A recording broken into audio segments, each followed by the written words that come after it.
Bismillahirrahmanirrahim. Assalamualaikum warahmatullahi wabarakatuh. Selamat siang Bapak Ibu dari seluruh provinsi dan kabupaten kota. Perkenalkan, saya Indah Purnamasari. Bapak Ibu, saya dari Pusat Akreditasi Kearsipan, Arsiparis yang ada di lingkungan Pusat Akreditasi Kearsipan.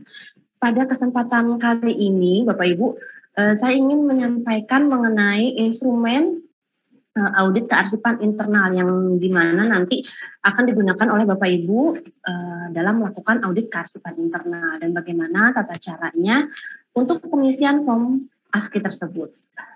Izin saya akan share screen.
Sudah terlihat Bapak Ibu, izin?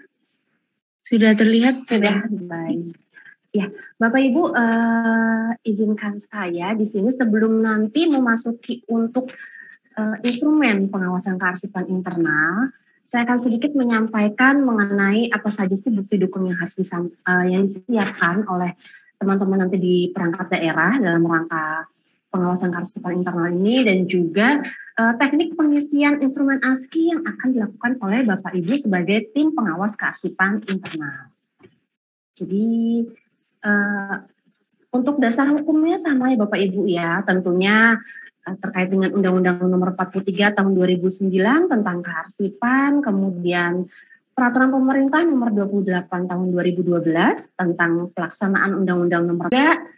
Untuk form ASKI-nya, ini tertuang di dalam Keputusan Kepala ANRI Nomor 152 Tahun 2022 tentang instrumen pengawasan kearsipan, Bapak Ibu. Kemudian dalam rangka pengawasan kearsipan ini, nantinya di form ASKI itu ada dua form ya Bapak Ibu ya yang digunakan, yaitu form ASKI untuk unit pengolah dan form ASKI untuk unit kearsipan. Jadi kalau di setiap perangkat daerah pasti ada lokus unit kearsipannya dan juga unit pengolahnya. Untuk unit pengolah nanti bagaimana penentuan yang ada di organisasi kearsipan Bapak Ibu di perangkat daerah, siapa sih yang ditunjuk sebagai unit kearsipan, siapa juga yang ditunjuk sebagai unit pengolah. Untuk form ASKI di unit pengolah, di sini ada dua aspek Bapak Ibu. Yang pertama aspek pengolahan arsip dinamis dan aspek sumber daya kearsipan. Untuk di pengolahan subaspek pada sumber daya sarana kearsipan. Sedangkan Ibu tetap ada pengolahan arsip dinamis dan sumber daya mulai dari penciptaan arsip, penggunaan arsip, pemeliharaan arsip, dan penyusutan arsip. Sedangkan sumber daya kearsipan, SDM kearsipan, prasarana dan sarana kearsipan. Untuk unit pengolah dan unit kearsipan memang aspek dan subaspeknya penamaannya sama Bapak Ibu, namun nanti item-item pertanyaan yang ada di dalamnya itu akan berbeda antara unit pengolah dan unit kearsipan sesuai nanti dengan fungsi yang ada di unit pengolah dan unit kearsipan. Kemudian, nah ini Bapak Ibu teknik penilaian instrumen pengawasan kearsipan yang harus dipahami oleh seluruh tim pengawas kearsipan internal. Tadi kan sudah disampaikan. Jadi untuk menentukan nilai standar, Bapak Ibu, sebelum Bapak Ibu nanti terjun ke lapangan, Bapak Ibu harus melihat kembali nilai standar yang digunakan. Memang dari kami sudah kami tentukan nilai standarnya, Bapak Ibu, namun nanti ada beberapa kebijakan, beberapa pertanyaan yang harus disesuaikan dengan kondisi yang ada di lingkungan Bapak Ibu atau di lingkungan pemerintah daerah Bapak Ibu. Kemudian yang kedua adalah melakukan penilaian pengawasan. Setelah menentukan nilai standar, Bapak Ibu perlu melakukan penilaian pengawasan dengan melihat bukti-bukti dukung yang ada yang sudah disiapkan oleh objek pengawasan dan nanti dilakukan penilaian oleh seluruh tim pengawas. Nah, untuk penilaian pengawasan ini juga harus disepakati. Nanti ada beberapa pertanyaan juga yang perlu disepakati oleh seluruh tim pengawas dalam rangka penilaian di subaspek penciptaan, contohnya Bapak Ibu. Nanti kita akan bahas bersama. Selanjutnya yang ketiga adalah melakukan verifikasi nilai.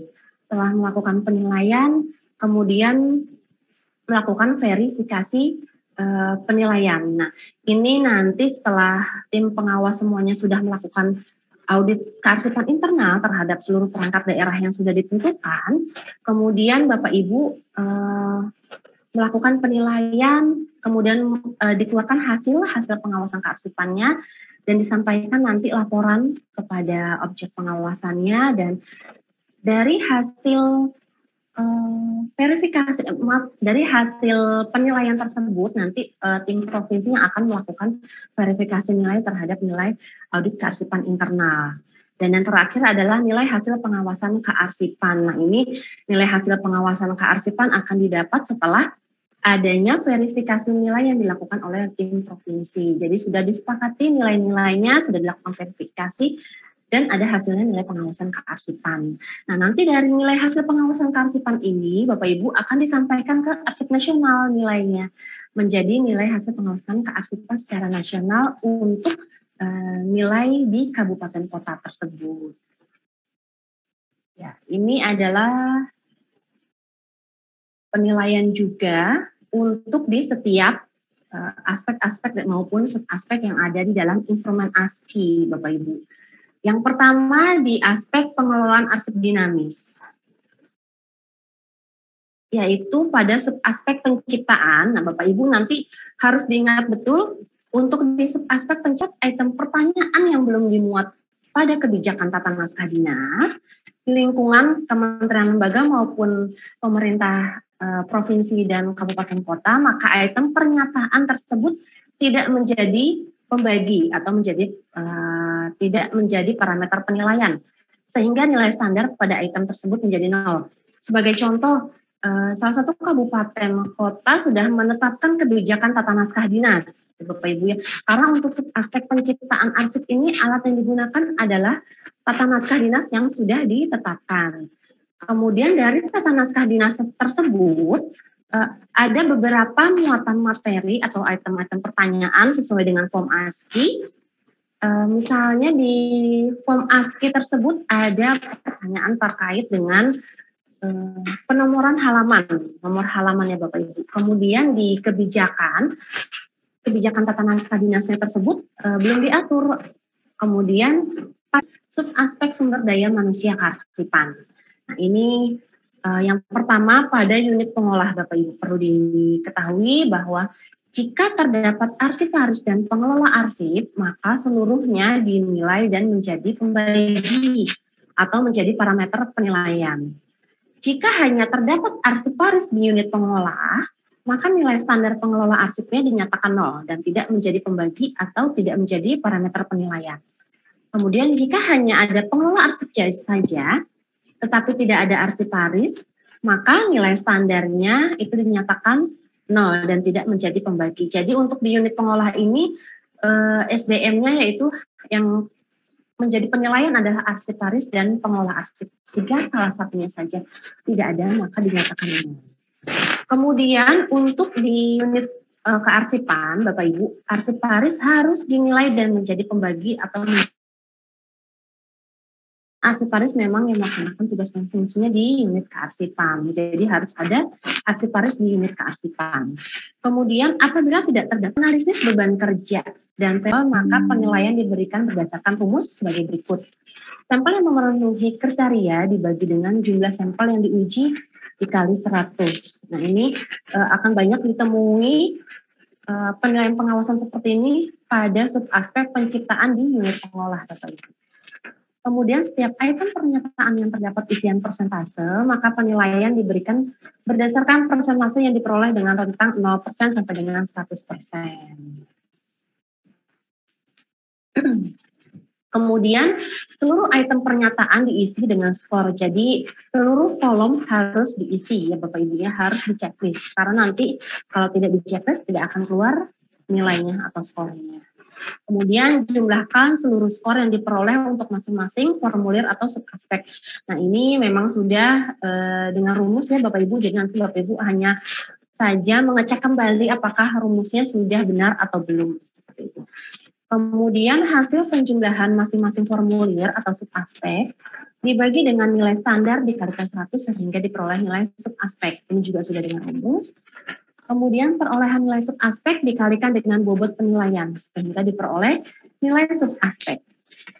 Untuk peroleh nilai setiap aspek berlaku pembobotan nilai dengan ketentuan sebagai berikut. Jumlah bobot maksimal adalah 100 yang dibagi secara proporsional untuk setiap aspek. Kemudian pada setiap aspek masing-masing subaspek diberikan bobot sesuai dengan jumlah yang ada sehingga mencapai bobot 100. Misalnya dalam satu aspek ada 4 subaspek, maka subaspek diberikan bobot masing-masing 25%. Ataupun nanti Bapak Ibu bisa mengubahnya namun harus sesuai dengan kesepakatan tim bersama. Dan kemudian ada juga nilai bobot minimal pada subaspek di pengelolaan arsip dinamis maupun di sumber daya kearsipan. Selanjutnya nilai pengawasan diperoleh dari jumlah nilai dari aspek. Nah ini juga sudah dengan rumus ya Bapak Ibu. Ini adalah contoh rekapitulasi nilai hasil pengawasan kearsipan pada unit pengolah dinas XXX. Nanti direkapitulasi terdapat kolom nomor, kemudian aspek dan subaspek, nilai standar, jumlah skor, nilai yang diperoleh, bobotnya, dan nilai akhir.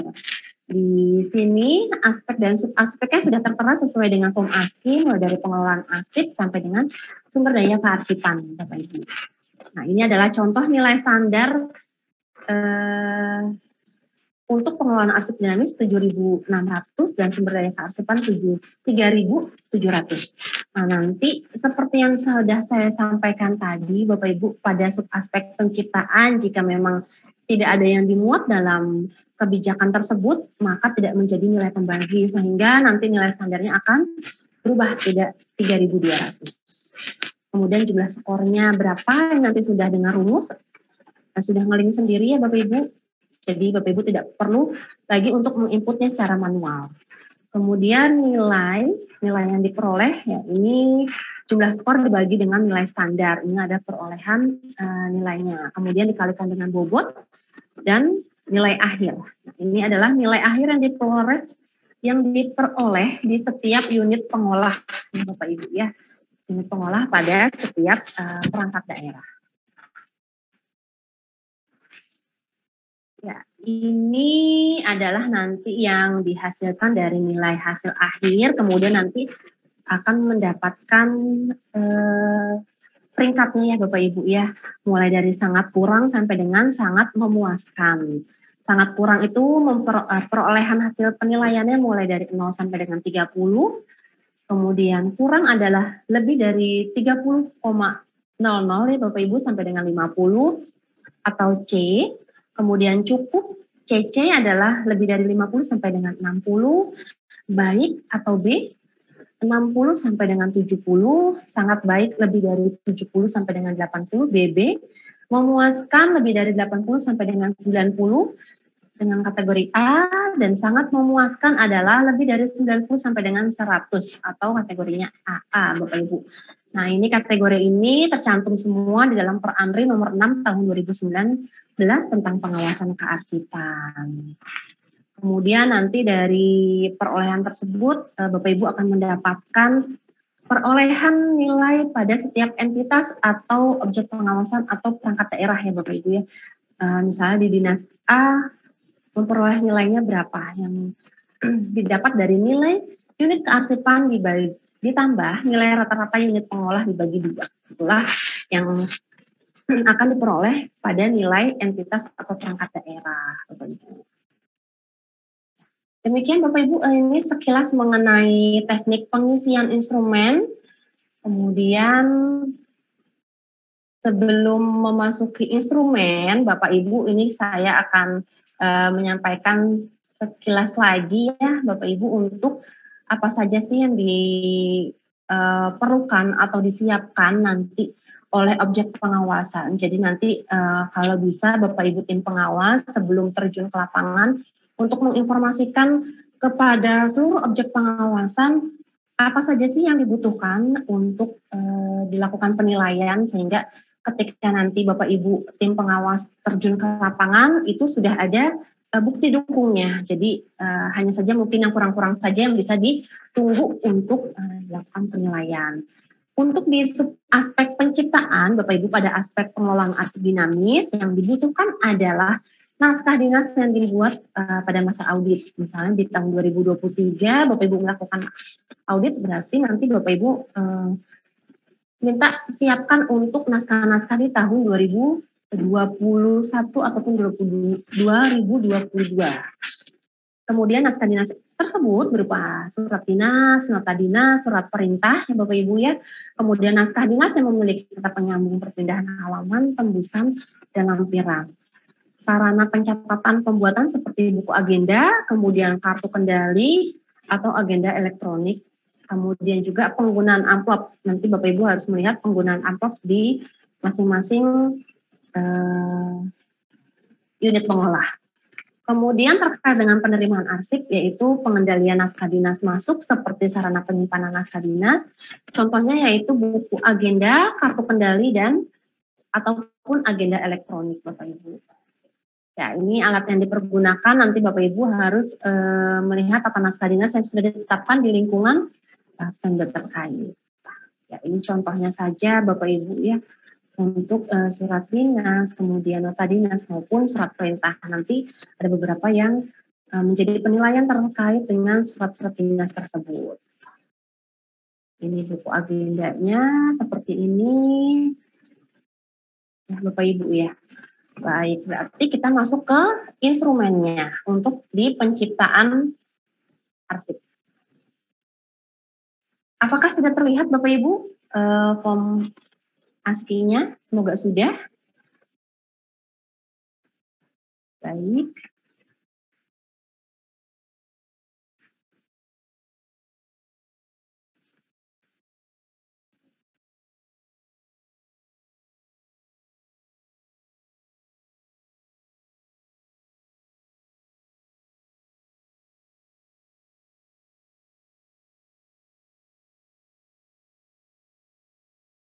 Baik, untuk yang pertama Bapak Ibu, di sub aspek penciptaan arsip ya, pada aspek pengelolaan arsip dinamis.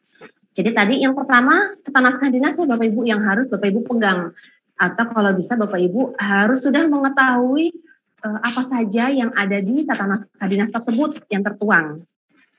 Jadi nanti tim pengawas sebelum terjun ke lapangan, Bapak Ibu harus melakukan rapat terlebih dahulu, misalnya Bapak Ibu ya, untuk menentukan mana saja item yang tidak tercantum di dalam tata naskah dinas tersebut. Kemudian nanti jika ada salah satu yang tidak tercantum, maka Bapak Ibu ubah di nilai standar. Di kolom sini ya Bapak Ibu ya, di nilai standar. Nanti Bapak Ibu, saya berikan contoh. Misalnya penomoran naskah dinas ini tidak tercantum di dalam kebijakan tata naskah dinas, sehingga nanti Bapak Ibu ubah nilai standarnya menjadi 0. Nanti di kuning saja tidak apa-apa sebagai tanda bahwa untuk item penomoran naskah dinas ini tidak tercantum di dalam tata naskah dinas ya. Jika memang ada, nanti nilai standarnya tetap 100. Kemudian naskah dinas yang harus dipersiapkan seperti tadi surat dinas, kemudian surat perintah, nota dinas ya Bapak Ibu ya. Nah, kalau sudah masing-masing disiapkan, itu masing-masing naskah dinas Bapak Ibu perlu menyiapkan sebanyak minimal 5 buah ya Bapak Ibu ya. Misalnya surat perintah itu 5, kemudian surat dinasnya 5, nota dinasnya 5 buah. Jadi masing-masing misalnya 15 gitu. Kemudian dari 15 tersebut Bapak Ibu lihat terkait dengan penomoran naskah dinas. Apakah sudah sesuai belum? Seperti yang ada di kebijakan tata naskah dinas yang ditetapkan. Nanti di sini isikan jumlah naskah dinas yang dijadikan sampel. Misalnya tadi ada 15 ya Bapak Ibu ya sebagai contoh. Ada 15, kemudian setelah dilakukan penilaian, oh ternyata hanya ada 10 yang sesuai. Misalnya surat perintahnya dari 5 hanya ada 2 yang sesuai, atau hanya ada 3 yang sesuai. Nanti di total saja dari seluruh yang dijadikan sampel. Ini saya contohkan saja, misalnya 10 yang sesuai. Kemudian jangan lupa Bapak Ibu di sini di checklist, iya. Karena nanti kalau tidak di checklist iya, khawatir bingung ya sebetulnya ada atau tidak. Tapi kok di sini dicantumkan jumlahnya seperti itu. Jadi tetap di checklist ya, kemudian ditulis jumlahnya. Kemudian nanti akan keluar hasilnya, skornya sebesar 66,6667 atau nanti biasa dibulatkan 66,67 seperti itu ya Bapak Ibu. Inilah yang diperoleh untuk item penomoran naskah dinas. Bapak Ibu lakukan seperti ini semua sampai dengan pertanyaan di bawahnya. Pertanyaan selanjutnya, di penomoran naskah dinas tadi pemberian nomor naskah dinas sesuai dengan susunan penomoran naskah dinas. Kemudian pencantuman kode klasifikasi arsip.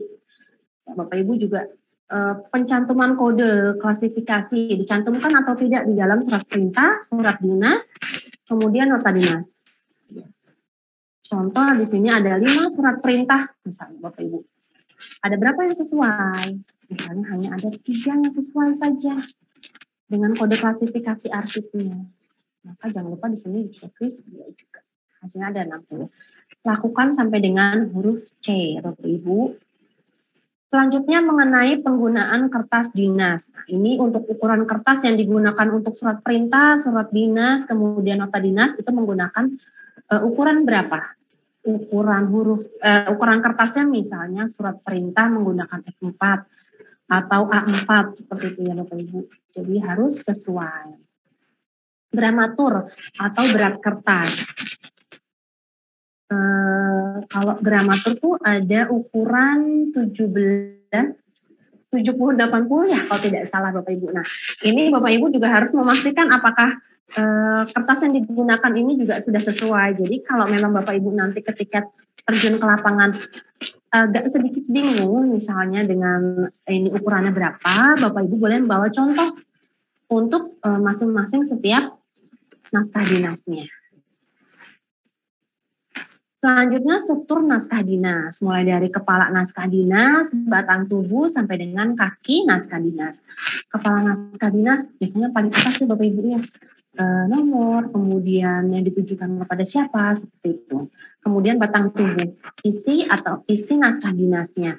Apakah sudah sesuai dengan format yang ada di kebijakan tata naskah dinas?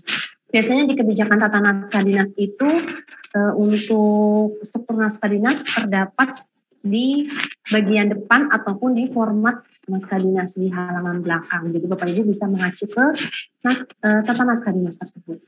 Kemudian kaki naskah dinas. Untuk kaki naskah dinas ini berarti yang Bapak Ibu lihat adalah mulai dari tanggal, kemudian pencantuman penandatanganan ya, apakah sudah sesuai atau belum. Selanjutnya mengenai format naskah dinas, mulai dari jenis huruf yang digunakan untuk pembuatan naskah dinas surat perintah, kemudian surat dinas keluar, nota dinas menggunakan huruf apa? Apakah Arial seperti itu atau bukan seperti itu ya Bapak Ibu. Ukuran hurufnya 12 kah atau 14 seperti itu. Untuk kata penyambung perpindahan halaman di sini sampel yang digunakan adalah berapa banyak sampel yang disediakan oleh perangkat daerah untuk yang ada kata penyambung perpindahan halaman. Jika kata penyambung perpindahan halaman ini tidak dimuat di dalam kebijakan TND, maka jangan lupa Bapak Ibu untuk mengubah variabelnya menjadi 0. Selanjutnya penentuan batas dan ruang tepi ya, batas kanan, kiri, atas, bawah seperti itu ya Bapak Ibu. Biasanya juga sudah tertuang di dalam tata naskah dinas. Jadi Bapak Ibu harus paham betul nanti apakah kanan kirinya sudah sesuai atau belum. Kalau perlu boleh juga Bapak Ibu bawa penggaris ataupun Bapak Ibu lihat ke soft file-nya. Gitu. Kemudian nomor halaman, untuk nomor halaman, nah ini apakah pencantuman nomor halaman sudah sesuai atau belum? Biasanya kalau di kami strip dulu, baru nomor dan strip lagi. Nah ini yang digunakan oleh di lingkungan Bapak Ibu seperti apa? Kemudian naskah dinas tembusan, naskah dinas yang memang ada tembusannya, seperti mungkin surat perintah ataupun surat dinas seperti itu. Lampiran juga perlu dilihat apakah sudah sesuai atau tidak. Penggunaan logo lembaga atau lambang negara, nah ini Bapak Ibu perlu diperhatikan logo lembaganya sudah sesuai atau belum. Biasanya mulai dari warna seperti itu juga harus diperhatikan. Dikhawatirkan nanti tidak menggunakan logo lembaga yang sesuai. Kemudian pembubuhan paraf pada net naskah dinas. Kemudian penggunaan cap naskah dinas meliputi bentuk cap naskah dinas dan warna cap naskah dinas. Nah untuk bentuk cap naskah dinas ini diameternya berapa? Sesuai tidak dengan yang ada di TND ya Bapak Ibu ya. Khawatir diameternya itu tidak sesuai atau lebih kecil atau lebih besar. Biasanya ada yang seperti itu. Kemudian dari warna cap dinas juga, nah ini harusnya di TND misalnya warna biru begitu ya. Kemudian yang ditemui oleh Bapak Ibu adalah warnanya agak keunguan. Nah, itu bagaimana? Apakah sudah sesuai atau belum? Nanti diisikan yang sesuainya ada berapa. Ya. Selanjutnya penandatanganan naskah dinas, mulai dari kewenangan penandatanganan naskah dinas dan pelimpahan wewenang penandatanganan naskah dinas. Biasanya untuk surat dinas yang berhak menandatangani itu pimpinan perangkat daerahnya. Kemudian ketika ditandatangani oleh bawahannya bagaimana? Apakah boleh kebijakannya mengatur tentang kewenangan tersebut atau tidak? Selanjutnya terkait dengan pengamanan naskah dinas. Nah ini pemberian kode derajat klasifikasi keamanan. Biasanya di dalam surat keluar ya Bapak Ibu ya, surat dinas, surat keluar itu terdapat pemberian kode derajat klasifikasi keamanan. Ini pilihan saja, minimal itu adalah 2 kolom yang diceklis, misalnya rahasia dan biasa. Di dalam surat dinas biasanya B, strip, baru nomor klasifikasinya, seperti itu. Selanjutnya pemberian nomor seri, ini memang dari kami tidak menjadi pembagi, jadi tidak perlu untuk ditanyakan oleh Bapak Ibu. Kemudian dalam penciptaan arsip juga ada pengendalian naskah dinas keluar yang meliputi dari pencatatan Bapak Ibu. Nah nanti pencatatan naskah dinas keluar itu menggunakan apa? Buku agenda kah, kartu kendali, kah, ataupun agenda elektronik. Jadi nanti dipilih saja yang digunakan. Kemudian penggandaan.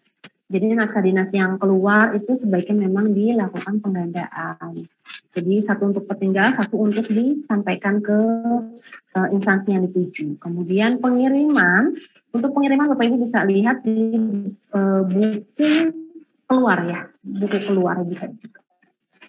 Kemudian penyimpanan arsip yang sebagai tadi naskah dinas tertinggal. Jadi penyimpanannya bagaimana. Selanjutnya penggunaan amplop. Nah ini untuk sampling lihat amplop kosong atau surat yang akan dikirim Bapak Ibu dan sudah disertai dengan amplop apakah sudah sesuai dengan standar tata naskah dinas atau tidak. Jadi penggunaan capnya di dalam penomorannya ada di dalam amplop itu bagaimana. Nanti Bapak Ibu lihat. Selanjutnya penerimaan arsip, yaitu pengendalian naskah dinas masuk. Mulai dari penerimaan, pencatatan, nanti Bapak Ibu bisa lihat di buku agenda ya. Nah, ini Bapak Ibu ada ketentuan tambahan di subaspek penciptaan arsip, yaitu maksimal nilainya adalah 200. Jika tidak ada ketentuan tambahan, nanti nilai standarnya adalah 3.200. Ini kenapa hanya 3.100? Karena tadi di atas saya contohkan Untuk penomoran naskah dinas itu tidak menjadi pembagi sehingga nilainya hanya 3.100. Nah, nanti untuk 3.100 ini berlaku terhadap seluruh unit pengolah yang ada di seluruh perangkat daerah ya Bapak Ibu. Jadi harus sama nilainya 3.100, tidak ada yang boleh kurang atau lebih seperti itu. Ketentuan tambahan Bapak Ibu bisa tambahkan yang tidak ada di form ini, namun sudah tertuang di dalam tata naskah dinas yang sudah ditetapkan. Seperti itu Bapak Ibu. Semoga bisa dipahami untuk aspek penciptaan arsip. Kemudian saya beralih ke penggunaan. Nah, untuk penggunaan Bapak Ibu di sini saya sudah lihat ya. Bapak Ibu, untuk penggunaan yang perlu disediakan adalah ketersediaan arsip aktif di unit pengolah. Jadi harus ada arsip aktifnya yang ada di unit pengolah. Jadi nanti Bapak Ibu melakukan uji petik, melihat langsung terhadap arsip aktif yang disimpan di unit pengolah tersebut. Kemudian sarana yang sebagai bukti dukung adalah buku peminjaman atau formulir peminjaman, kemudian out indikator, outsheet ataupun outguide. Kemudian daftar arsip aktif, yaitu yang meliputi daftar berkas dan daftar isi berkas dalam rangka penyajian arsip aktif Bapak Ibu. Nah, alat yang digunakan adalah sistem klasifikasi keamanan dan akses arsip dinamis. Jadi di lingkungan Pemda tersebut harus menetapkan sistem klasifikasi keamanan dan akses arsip dinamis terlebih dahulu. Jika nanti belum ada, berarti nanti hanya beberapa yang menjadi penilaian saja. Beberapa yang terkait dengan sistem klasifikasi keamanan itu nanti nilainya 0. Ini contohnya ketersediaan arsip aktif yang ada di masing-masing unit pengolah atau di central file ya Bapak Ibu. Jadi setiap unit pengolah memiliki central file. Seperti ini arsip aktifnya, kemudian out indikatornya. Out indikator yang di sebagai bukti seperti ini contohnya. Jadi nanti ini digunakan ketika ada arsip aktif yang dipinjam oleh pengguna. Jadi ketika arsip itu keluar dari dari king kabinet, kemudian digantikanlah dengan outsheet ya Bapak Ibu ya, untuk menggantikan bahwa informasi arsip tersebut sedang dipinjam. Kemudian seperti ini nanti lembaran yang ada di outsheet-nya atau out indikator Bapak Ibu. Jadi ada kode klasifikasinya, kemudian ada uraian masalahnya, jumlahnya yang dipinjam berapa, kemudian peminjamnya siapa. Jadi untuk nanti mengecek kembali ya Bapak Ibu ya, jika arsip tersebut tidak kunjung kembali ke dalam folder arsip, jadi nanti bisa ditanyakan kepada peminjam. Kemudian tanggal peminjaman, tanggal pengembalian sampai dengan paraf. Ini adalah buku peminjaman arsip, boleh dengan buku, boleh dengan misalnya Bapak Ibu sudah menyiapkan dalam bentuk Excel. Baik, kita kembali ke formnya Bapak Ibu. Nah, ini adalah form pada subaspek penggunaan arsip. Yang digunakan adalah kebijakan sistem klasifikasi keamanan dan akses arsip dinamis. Kalau di sini ketika pernyataan di kolom kuning ini, berikan tanda checklist dalam kolom di samping dan seluruh pernyataan di bawah dinyatakan tidak atau belum. Ini kalau nanti Bapak Ibu misalnya dicontohkan, nah seperti ini nanti 0 semua. Namun jika memang belum ada kebijakan SKKAD, nanti ini tidak perlu checklist saja Bapak Ibu. Jadi yang hanya ditanyakan untuk ketersediaan arsip aktif sampai dengan buku sarana peminjaman saja. Namun jika sudah memiliki kebijakan SKKAD, maka seluruhnya harus ditanyakan. Jadi Bapak Ibu harus nanti uji petik ya, benar tidak ada arsip aktifnya di unit pengolah tersebut. Kemudian sarana peminjamannya bagaimana, ada atau tidak ya. Selanjutnya mulai dari out indikator sampai dengan buku peminjaman. Ini penyajian arsip aktif. Untuk penyajian arsip aktif ini adalah untuk penyajian bagi pengguna internal maupun bagi pengguna eksternal Bapak Ibu.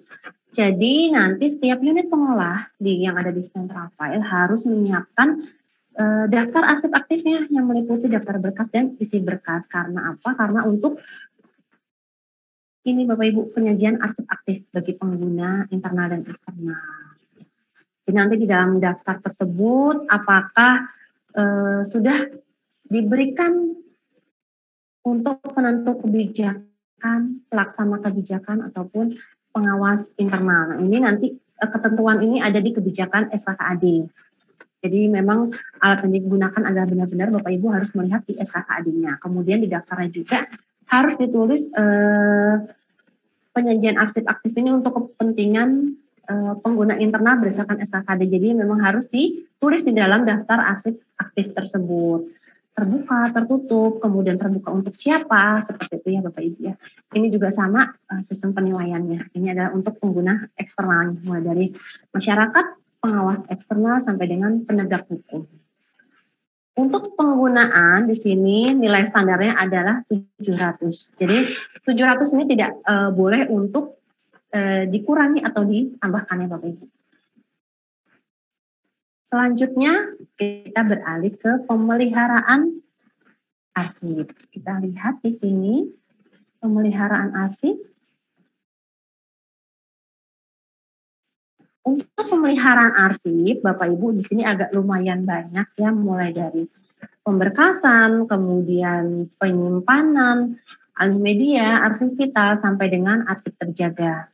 Alat yang digunakan apa saja sih untuk aspek pemeliharaan ini?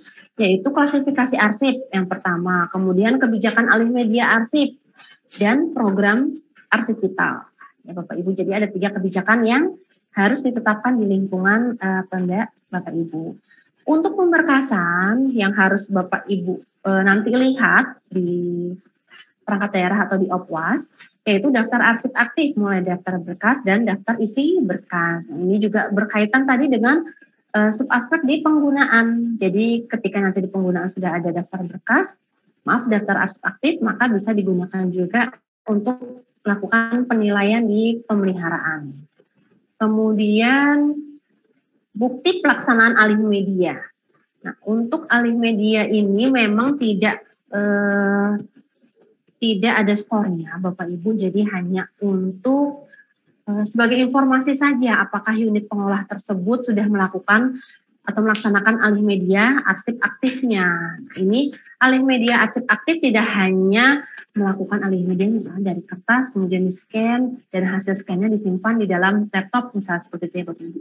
Tidak hanya sebatas seperti itu, namun Bapak Ibu yang ada di Opwas harus menyiapkan berita acara alih media arsip aktif, kemudian daftar arsip aktif yang dialih mediakan, kemudian daftar arsip aktifnya sesuai dengan ketentuan. Di sini nanti untuk arsip vital dilakukan penilaian terhadap memang perangkat daerah atau unit pengolah yang memiliki arsip vital saja Bapak Ibu. Jadi sebaiknya memang dari LKD-nya tersendiri sudah menentukan perangkat daerah mana saja yang memiliki arsip vital. Jadi sudah dilakukan identifikasi oleh LKD tersebut. Jadi ketika terjun ke lapangan juga sudah mengetahui bahwa perangkat daerah mana saja yang sudah memiliki arsip vital.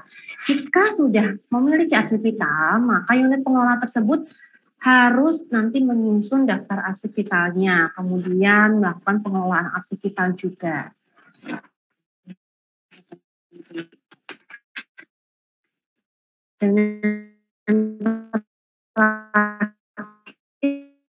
Mengenai arsip terjaga, bukti yang dibutuhkan adalah mulai dari pemberkasan, pelaporan, serta penyerahan salinan autentik.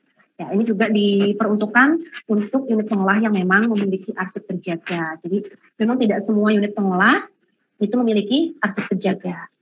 Ini juga sama seperti arsip vital, sebaiknya memang dari LKD itu pun harus sudah melakukan identifikasi terlebih dahulu. Mana saja perangkat daerah yang memiliki arsip terjaga.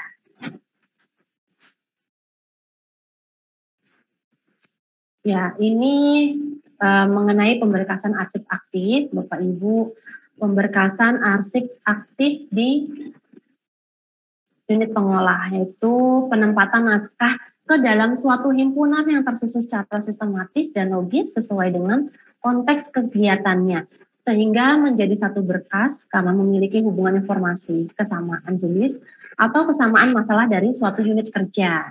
Ya, jadi tidak dipisahkan lagi antara surat masuk maupun surat keluar. Jadi nanti kalau dipisahkan surat masuk, surat keluar, kepala sendiri, kaki sendiri ya, begitu Bapak Ibu. Jadi tidak terlihat masalahnya di dalam satu berkas tersebut. Kemudian dilakukan terhadap arsip yang dibuat dan diterima. Jadi dalam satu folder. Kemudian dilaksanakan oleh unit pengolah berdasarkan klasifikasi arsip. Jadi pemberkasan arsip ini dilakukan oleh unit pengolah dan sesuai dengan klasifikasi arsip yang sudah ditetapkan. Nanti Bapak Ibu perlu melihat apakah klasifikasi arsip yang ada sudah sesuai belum dengan yang dicantumkan di dalam folder tersebut. Khawatirnya nanti ada kesalahan pemberian klasifikasi arsip tidak sesuai dengan isi yang ada di dalam berkas tersebut. Kemudian dari kegiatan pemberkasan tersebut akan menghasilkan tertatanya fisik arsip yang rapi, kemudian tertatanya informasi arsip, sehingga dapat dilakukan penyajian arsip aktif, kemudian tersusunnya daftar arsip aktif, ya Bapak Ibu ya. Daftar arsip aktif ini juga dalam rangka penyajian arsip aktif. Kemudian arsip aktif terdiri dari daftar berkas dan isi berkas sesuai dengan PP 28 tahun 2012. Jadi harus ada berkas dan isi berkas. Nah, untuk berkas dan isi berkas memang formatnya misalnya digabung dalam satu kolom itu dimungkinkan Bapak Ibu, yang terpenting memuat informasi mengenai berkas dan isi berkas. Ini contoh daftar arsip aktif. Kalau di sini contohnya terpisah ya Bapak Ibu, daftar berkasnya tersendiri, kemudian isi berkasnya juga tersendiri. Kalaupun nanti ada yang digabung langsung ya Bapak Ibu tidak apa-apa. Yang terpenting informasinya tertuang di dalam daftar arsip tersebut. Nah, ini contoh penggunaan folder Bapak Ibu dengan kode klasifikasi arsip. Nanti untuk kode klasifikasinya disesuaikan dengan yang sudah ditetapkan di lingkungan dan setempat. Nah, ya. Untuk yang di contoh seperti ini ada guide dan folder ya Bapak Ibu nantinya. Jadi harus lengkap, ada guide primer, sekunder, tersier, dan juga ada foldernya. Nanti di dalam folder terdapat berkas-berkas dari kegiatan tersebut. Nah, ini contoh dari kegiatan berita acara alih media arsip ya Bapak Ibu. Jadi ketika sudah melakukan alih media arsip aktif, harus menyusun berita acaranya seperti ini. Ini formatnya berdasarkan peraturan perundang-undangan kearsipan. Ini adalah contoh daftar arsip alih media. Organisasinya sebagai contoh arsip nasional, kemudian unit pengolahan mana yang dilakukan. Kemudian tertera jenis arsip yang dilakukan alih media, kemudian media arsipnya apa, dengan contoh semulanya kertas, kemudian menjadi elektronik. Jumlahnya satu berkas, alat yang digunakannya apa, Bapak Ibu, kemudian waktu dari arsip tersebut, dan keterangannya. Keterangan di sini diisi berkas berisi kegiatan apa, sepertinya Bapak Ibu. Kemudian ini adalah terkait dengan arsip vital. Nah, tadi tidak semua memang memiliki arsip vital. Jika ada, unit pengelola tersebut harus menyusun arsip vital.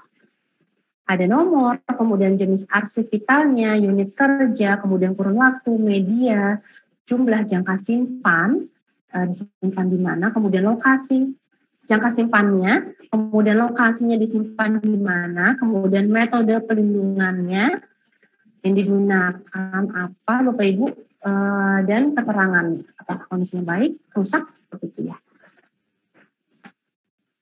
Kemudian kita lihat adalah formnya ya Bapak Ibu.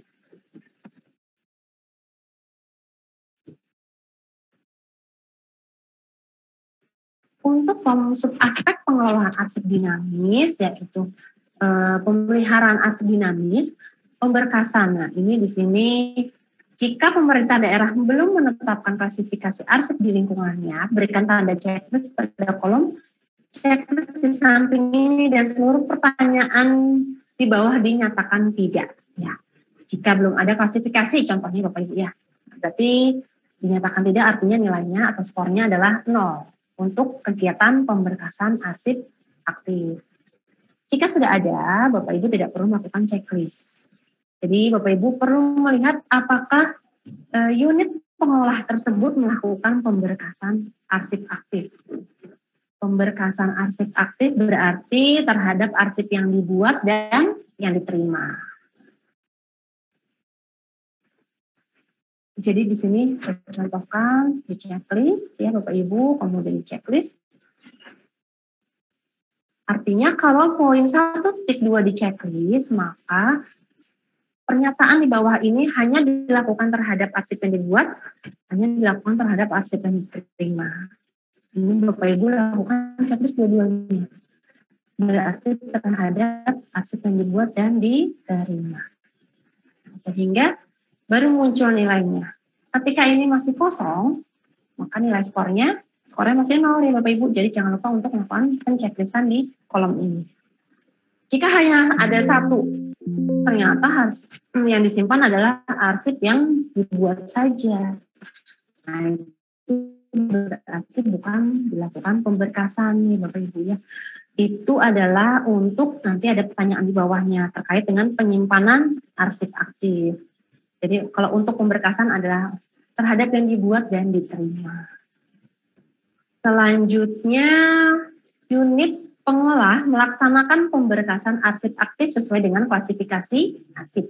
Jadi Bapak Ibu harus teliti untuk melihat ke dalam kebijakan klasifikasi arsip. Contohnya sudah sesuai yang dilakukan uji petik. Ya, Bapak Ibu jadi melakukan uji petik terhadap arsip yang diberkaskan. Kemudian unit pengolah menyusun daftar arsip aktif. Nah ini Bapak Ibu kalau bisa Bapak Ibu melakukan uji petik terhadap dari daftar arsip aktif tersebut kepada arsip yang disimpan. Jadi kalau bisa jangan satu nomor saja, tetapi misalnya tiga nomor atau lebih banyak lebih baik. Jadi untuk benar-benar memastikan apakah yang ada di dalam daftar arsip ini ada arsip yang di dalam filing kabinet atau sebaliknya yang ada di filing kabinet apakah sudah masuk seluruhnya di dalam daftar arsip aktif tersebut. Daftar arsip aktif ini digunakan sebagai sarana bantu nanti untuk penyajian arsip aktif. Jika Bapak Ibu nanti tim pengawas ini juga harus ada kesepakatan berapa banyak yang dilakukan uji petik dari daftar tersebut. Jadi nanti sama-sama seragam misalnya 5 nomor begitu ya Bapak Ibu, 5 nomor yang dilakukan uji petik. Jadi nanti untuk laporannya pun akan seragam.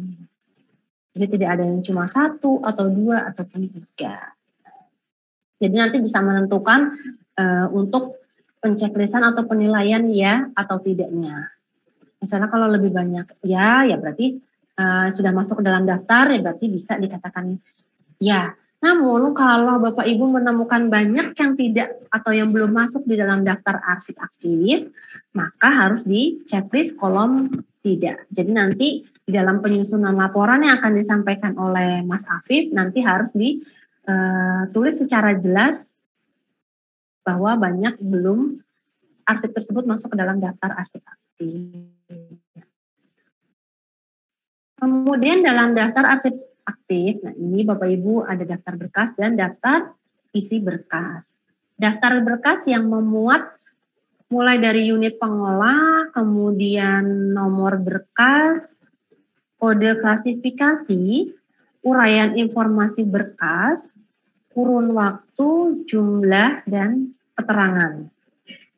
Sedangkan isi berkas tetap ada nomor berkas, kemudian ada penambahannya nomor ada nomor item arsip ya Bapak Ibu. Kemudian kode klasifikasi tetap uraian informasinya mengenai item arsip tersebut, kemudian tanggal, jumlah, dan keterangan. Tadi untuk nomor item arsip ini adalah turunan dari nomor berkas ya Bapak Ibu. Berkas Sebagai contoh di sini kegiatan BIMTEK pengawasan kearsipan internal seperti itu berkasnya. Isi berkasnya ada apa saja? Misalnya ada surat menyurat kepada dari pihak penyelenggara ke Arsip Nasional dalam rangka korespondensi, kemudian ada surat balasan dari ANRI, kemudian juga ada laporan dari kegiatan BIMTEK ini, ada juga daftar hadir misalnya seperti itu Bapak Ibu. Kemudian jika ada pencairan konsumsi tentunya ada notulen ya Bapak Ibu. Nah ini adalah di dalam nomor item arsip. Jadi satu kesatuan dalam satu permasalahan. Khusus untuk poin 1.5 Bapak Ibu perlu perhatikan yang ada di kolom kuning ini. Berikan tanda checklist pada kolom di bawah ini sesuai kondisi faktual pada daftar arsip yang telah disusun. Jika seluruh kolom di bawah ini dinyatakan ada, maka pertanyaan poin 1.5 di atas ini harus dinyatakan iya. Namun jika terdapat kolom di bawah ini yang dinyatakan tidak ada ya Bapak Ibu atau kosong, maka pernyataan poin 1.5 harus dinyatakan tidak. Jadi contohnya di dalam daftar berkas ini sudah lengkap semuanya di checklist ada ya Bapak Ibu ya. Saya berikan contoh di sini.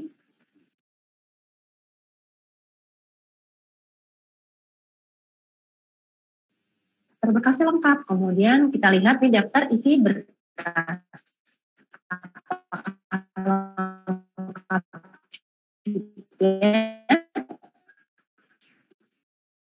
Misalnya di sini selebihnya ada. Jadi ya. Nah, artinya kolom pada satu pertanyaan 1.5 ini harus dinyatakan tidak. Ketika semuanya ada, misalnya ini akan 100. Jadi nilai atau skor ini muncul 0 atau 100 itu tergantung Bapak Ibu nanti melakukan checklist pada kolom-kolom di daftar berkas isi berkas. Jadi salah satu saja tidak ada, maka poin 1.5 itu dinyatakan tidak. Jadi memang untuk daftar arsip ini diharapkan lengkap informasinya mulai dari berkas dan isi berkas ya Bapak Ibu. Kemudian unit pengolah menyampaikan daftar arsip aktifnya kepada unit kearsipan paling lama 6 bulan setelah pelaksanaan kegiatan. Bukti dukung apa sih untuk melakukan untuk melihat pertanyaan 1.6 ini? Bapak Ibu bisa lihat misalnya di surat penyampaian dari unit pengolah tersebut kepada unit kearsipan bahwa unit pengolah sudah menyampaikan daftar arsip aktifnya ke UKA paling lama 6 bulan setelah kegiatan selesai. Misalnya kegiatan BIMTEK ini nanti sudah selesai. Ketika nanti 6 bulan kemudian daftar arsip aktifnya mulai dari berkas dan isi berkas disampaikan ke unit pengolah. Ke unit kearsipan. Nah, penyampaian ini bisa dengan nota dinas ataupun bisa dengan email misalnya seperti bagaimana cara pengaturan yang ada di perangkat daerah tersebut. Selanjutnya, Bapak Ibu, kalau tadi terkait nomor 1 adalah pemberkasan arsip terhadap yang dibuat dan diterima. Nomor 2 adalah penyimpanan arsip aktif. Ketika sudah dilakukan pemberkasan arsip aktif, artinya arsip aktif itu sudah dilakukan penyimpanan, ya Bapak Ibu. Kalau tidak ada pemberkasan, nanti yang dilakukan berarti pemberkasan nilainya banyak tidaknya. Yang dilakukan penilaian adalah penyimpanan arsip aktifnya. Kemudian di penyimpanan arsip aktif ini, Bapak Ibu perlu melihat apakah unit pengolah melaksanakan penyimpanan. Jika sudah ada arsip aktifnya di filing kabinet ya berarti checklist ada, Bapak Ibu. Kemudian seluruh arsip yang disimpan oleh unit pengolah telah terdaftar di dalam daftar arsip aktif. Ini juga sama seperti tadi pertanyaan yang ada di pemberkasan arsip aktif. Jadi Bapak Ibu lakukan uji petik terhadap daftar tersebut dengan arsip yang disimpan. Kemudian arsip yang disimpan oleh unit pengolah tidak melewati retensi arsip aktif sesuai dengan jadwal retensi arsip. Jadi Bapak Ibu juga harus melihat CRA yang sudah ditetapkan dari jenis arsip tersebut, naskah dinas tersebut apakah sudah sesuai dengan JRA? Apakah memang masih aktif ataupun jangan-jangan retensinya sudah beralih ke inaktif tapi masih disimpan di unit pengolah. Ketika sudah memasuki masa retensi inaktif, artinya dari unit pengolah harus dipindahkan ke unit kearsipan. Seperti itu Bapak Ibu. Arsip aktif disimpan menggunakan sarana penyimpanan arsip yang sesuai. Nah, di sini ada persentase. Untuk persentase ini nanti disepakati saja oleh tim pengawas, nanti dirembukan seluruh tim pengawas mau diberikan persentase berapa ketika masih ada arsip-arsip yang belum disimpan di dalam filing kabinet. Seperti itu Bapak Ibu. Jadi misalnya masih berserakan di meja-meja kerja. Jadi memang arsip aktif harus dilakukan penyimpanan dengan sesuai sarana yang seharusnya. Nanti bisa 0 sampai dengan 100% ya Bapak Ibu ya. Jadi sesuai dengan tim, nanti kesepakatan tim. Misalnya hanya 50 ya Bapak Ibu. Ini kan keluar 50% di sini. Jangan lupa untuk di checklist di kolom ya. Seperti ini. Selanjutnya, pertanyaan nomor 3 adalah terkait alih media arsip aktif. Nah, di sini tidak ada kolom variabel dan kolom skor ya Bapak Ibu, karena memang tidak ada nilainya, namun hanya untuk informasi saja ketika unit pengolah memang sudah melakukan alih media arsip aktif. Unit pengolah melakukan alih media arsip aktif, misalnya ada ya Bapak Ibu ya, seandainya. Nanti dicek secara manual, kemudian jika memang sudah dilakukan alih media, Bapak Ibu perlu melihat apakah arsip aktif yang dialih mediakan tetap disimpan oleh unit pengolahnya, atau jangan-jangan sudah dipindahkan, padahal arsip tersebut masih retensinya aktif.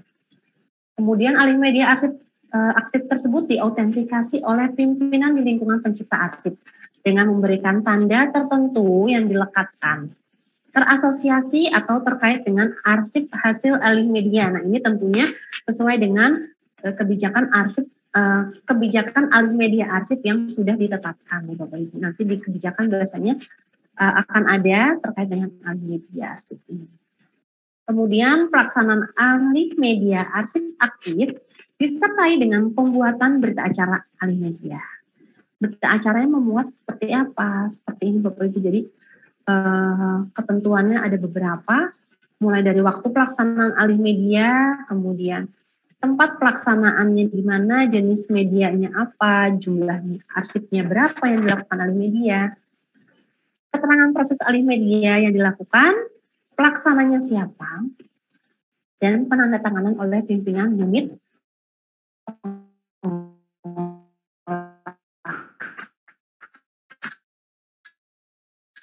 yang arsipnya dialih mediakan. Selanjutnya, pelaksanaan alih media arsip aktif ini juga harus disertai dengan daftar arsip aktif. Jadi tidak hanya berita acara, namun juga ada daftar arsip aktif yang dialih mediakan. Untuk daftar arsip alih medianya seperti ini Bapak Ibu, meliputi unit pengolahnya, kemudian nomor urut, jenis arsip yang dialih media, kemudian jumlahnya ada berapa, kurun waktu, dan keterangan arsip yang dialih media. Selanjutnya yaitu pemeliharaan arsip vital. Nah, untuk pemeliharaan arsip vital ini Bapak Ibu harus mengetahui terlebih dahulu. Jadi sebelum mengetahui terlebih dahulu, apakah sudah punya kebijakan mengenai arsip vital atau program arsip vital yang ditetapkan? Ya.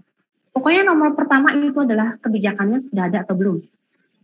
Jika belum ada kebijakannya, tetapi unit pengolah tersebut sudah punya arsip vital, misalnya Bapak Ibu ya, mereka menyadari karena sudah membaca Perka Andri mengenai arsip vital, oh ternyata unit kami memiliki arsip vital dan sudah disimpan oleh unit pengolah tersebut.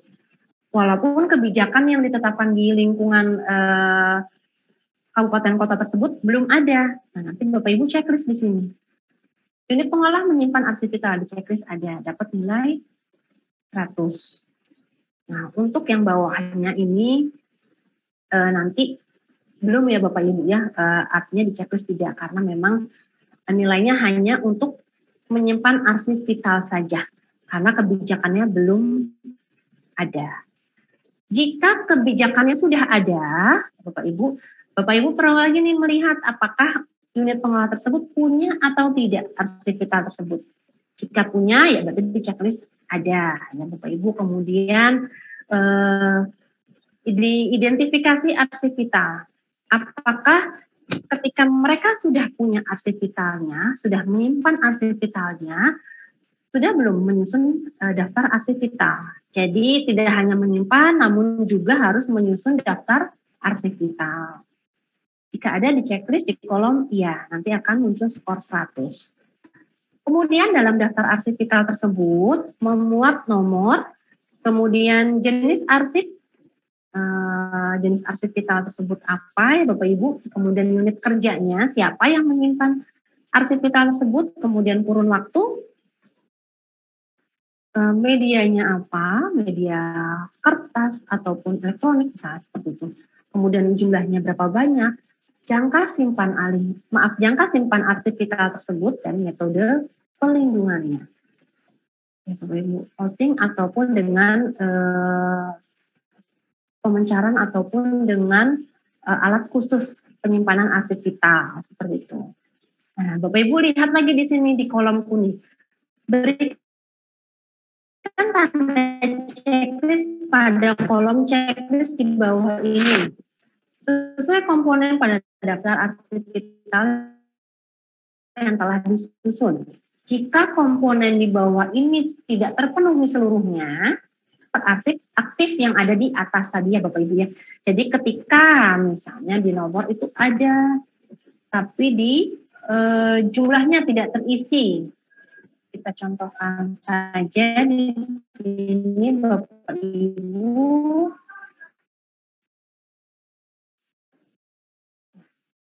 Tapi di sini ada. Nilainya masih 0. Ya Bapak Ibu ya. Jadi ketika nanti di sini ada, nah, nanti nilainya akan langsung otomatis untuk mencapai nilai 100 adalah kolom kecil-kecil ini harus terisi seluruhnya. Selanjutnya, setelah ada daftar arsip vital, Bapak Ibu juga perlu melakukan penilaian terhadap pelindungan dan pengamanan dokumen atau arsip vital negara. Mulai dari metode pelindungan arsip vitalnya yang digunakan apa? Duplikasi dan pemencaran ataupun dengan peralatan khusus. Ini pilihan salah satu saja ya Bapak Ibu ya. Misal peralatan khusus menggunakan besi tahan api seperti itu ya. Nanti dipilih saja seperti ini. Dan jangan lupa untuk di checklist ya pada kolom pertanyaannya. Kemudian pengamanan fisik. Pengamanan fisik ini juga Bapak Ibu nanti sesuaikan. Mulai pengaturan akses, kemudian pengaturan ruang simpan, penggunaan sistem alarm, dan struktur bangunan. Jadi apakah memang menggunakan pengaturan akses, siapa yang bisa memasuki ruang arsip vital tersebut, siapa yang bertanggung jawab terhadap akses arsip vital tersebut. Kemudian pengaturan ruang simpannya dirancang memang untuk arsip vital seperti ini Bapak Ibu ya. Jadi nanti dipilih salah satu saja. Atau memang ternyata semuanya terpenuhi, ya berarti di checklist semuanya. Selanjutnya mengenai pengamanan informasi arsip. Untuk pengamanan informasi arsip ini mulai dari pilihannya kartu identifikasi individu pengguna arsip. Jadi ketika ada petugas yang diberikan tanggung jawab untuk menjaga arsip vital tersebut, diberikan kartu identifikasinya. Kemudian pengguna arsipnya nanti siapa yang berhak. Pengaturan akses petugas kearsipan. Nah ini petugas kearsipan nanti yang bertanggung jawab ya Bapak Ibu ya. Jadi ada petugasnya, kemudian ketika ada penggunanya diberikan juga kartu identifikasinya. Kemudian ada penyusunan prosedur tetap atau disusun SOP terkait dengan peminjaman arsip vital misalnya Bapak Ibu. Jadi bisa ditanyakan juga apabila mereka sudah menyusun SOP-nya. Selanjutnya memberi kode rahasia kepada arsip atau kontrol akses. Selanjutnya lokasi penyimpanan arsip vital. Ini offset ataupun offsite ya Bapak Ibu ya. Kalau offset berarti masih di lingkup unit pengolah tersebut. Apabila offset berarti disimpan di gedung di luar unit pengolah tersebut. Tempatkan di luar. Jadi ini pilihan saja di dalam atau di luar gedung unit pengolah. Nah, ini sebagai informasi tambahan saja Bapak Ibu terkait dengan pengelolaan arsip vital, yaitu informasi mengenai apabila terjadi bencana. Jadi kalau tidak ada bencana dan baik-baik saja arsipnya, maka dilewati saja. Jika memang ada, nanti boleh diisikan hanya sebagai informasi yang tertuang di dalam laporan. Mulai dari penyelamatan pasca musibah, kemudian pemulihan, ya Bapak Ibu, penyimpanan kembali arsip bersama dengan evaluasi. Selanjutnya, Bapak Ibu, ini terkait dengan pemberkasan dan pelaporan arsip terjaga. Untuk pemberkasan dan pelaporan arsip terjaga memang tidak seluruh unit pengolah memiliki arsip terjaga. Jadi Bapak Ibu nanti misalnya unit pengolah juga bisa melakukan identifikasi tersendiri berdasarkan Perka ANRI terkait dengan arsip terjaga, yaitu Perka 41 ya Bapak Ibu ya. Jadi nanti bisa Bapak Ibu lihat di sana. Kalau bisa sih memang dari tim LKD-nya sendiri sudah menentukan perangkat mana yang sudah memiliki arsip terjaga. Apabila berdasarkan identifikasi unit pengolah tidak menciptakan arsip terjaga, maka seluruh pernyataan di bawah ini tidak berlaku dan tidak menjadi pembagi dalam penilaian. Jadi ini memang awalnya sudah diidentifikasi terlebih dahulu. Memang tidak tercipta arsip terjaga. Misalnya dari di kebijakan arsip terjaganya itu belum ditentukan. Unit-unit pengolah mana saja atau perangkat daerah mana saja yang memiliki arsip terjaga. Misalnya setelah diidentifikasi bahwa ternyata perangkat daerah A dan unit menyusun surat keterangan yang ditandatangani unit tersebut atau perangkat daerah tersebut tidak memiliki arsip terjaga. Jadi nanti bisa tidak menjadi pembagi. Jadi di sini tidak menjadi pembagi, memang benar-benar unit pengolah itu tidak menciptakan dan menyimpan arsip terjaga. Seperti itu ya Bapak Ibu. Jika memang ternyata ada, Bapak Ibu bisa lihat unit pengolah tersebut menyimpan arsip terjaganya terkait apa? Terkait arsip kependudukan, arsip kewilayahan kah, arsip kepulauan, terkait dengan perbatasan, Bapak Ibu ya, arsip perjanjian internasional, arsip kontrakarya, dan arsip masalah pemerintahan yang strategis. Jadi ini benar-benar sudah diidentifikasi sesuai dengan Perka ANRI nomor 41. Kemudian setelah diidentifikasi ternyata ada misalnya terkait dengan arsip perbatasan, misalnya seperti itu ya Bapak Ibu. Kemudian arsip terjaga tersebut harus dilakukan penataan arsip, yaitu mulai dari pemberkasan sampai dengan pembuatan daftar arsip terjaga. Pemberkasan seperti yang ada di atas tadi Bapak Ibu, pemberkasan arsip aktif ya mulai dari yang dibuat dan diterima terkait dengan arsip terjaga. Kemudian pembuatan daftar arsip terjaga. Ini perlu ada juga nanti misalnya masuk di dalam daftar arsip aktif seperti yang ada di atas, namun nanti Bapak Ibu bisa pisahkan lagi mana yang menjadi arsip terjaga. Kemudian pelaporan arsip terjaga. Nah, berdasarkan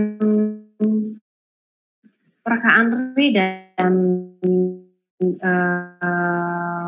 PP 28 bahwa arsip terjaga perlu dilaporkan ke arsip nasional, arsip terjaga ke ANRI. Jadi daftarnya yang disampaikan ke arsip nasional.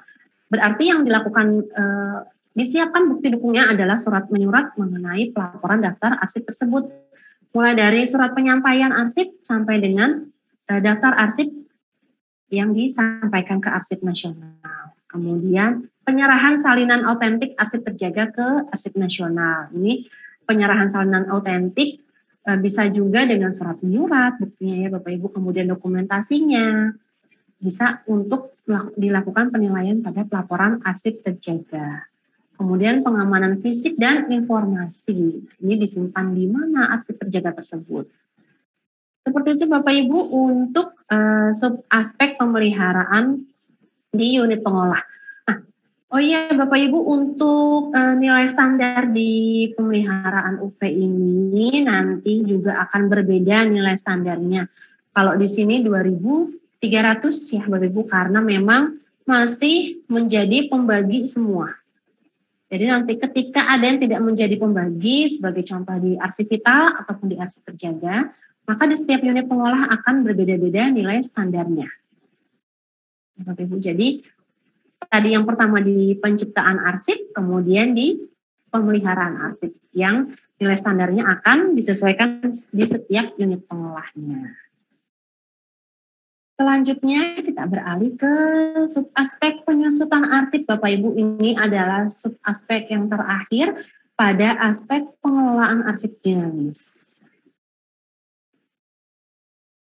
Ya, ini adalah terkait penyusutan arsip di unit pengolah. Yang harus disiapkan Bapak Ibu dan alatnya yang dipergunakan adalah jadwal retensi arsip, di mana di dalam jadwal retensi arsip tersebut sudah mencakup jenis-jenis arsip apa saja yang ada di JRA, kemudian retensinya, masa aktifnya, sampai dengan masa aktif, kemudian masa inaktifnya, sampai dengan keterangannya musnah ataupun permanen. Di dalam kegiatan pemusnahan penyusutan arsip ini, di unit pengolah, yang Bapak Ibu nanti perlu mintakan bukti dukungnya adalah berita acara kegiatan pemindahan arsip inaktif dari unit pengolah ke unit kearsipan dan daftar arsip inaktif yang dipindahkan. Karena ketika sudah memasuki masa retensi inaktif, maka arsip tersebut harus dilakukan pemindahan ke unit kearsipan. Jadi jangan inilah perlunya atau pentingnya tadi ketika ada uji petik apakah arsip tersebut sesuai dengan jadwal retensi arsip ya Bapak Ibu. Jadi untuk melihat kegiatan penyusutan ini sudah berjalan atau belum. Gitu. Ini adalah contoh berita acara dalam kegiatan pemindahan arsip aktif.